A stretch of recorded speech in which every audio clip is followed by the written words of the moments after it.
वाले लोग कह रहे यूट्यूब वाले के भगवान हम भगवान कौन ना है इतना समझाइए खूब बढ़िया सब लोग करा खूब। अरे सरकार तो रोजगार दे नहीं है सुन भाई, सरकार तो हाथ उठा दिया है, रोजगार दे नहीं रही है।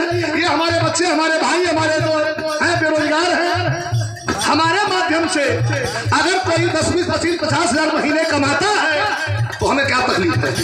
कुछ कलाकार में एप्लीकेशन मेरा है, कुछ कलाकार घमंडी कलाकार जो मना करते हैं कि कोई हमारा इलाज नहीं करेगा, तो यूट्यूब वाले सुन लो ऐसे कलाकारों की फोटो भी मत लोग खींचो, ऐसे कलाकारों को मत डालो नेट गलत नहीं सही। अरे भाई वो अपना तो चलाते हैं, तुम्हारा भी तो प्रचार कर रहे हैं, तो इनको तकलीफ मत दो।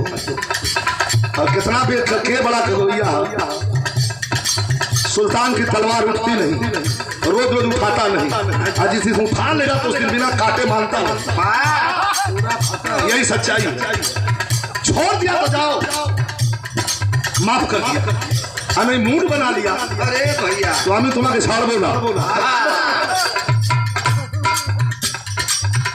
सुन लिया।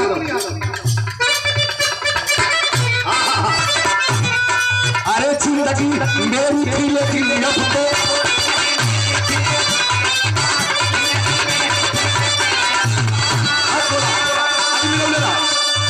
जिंदगी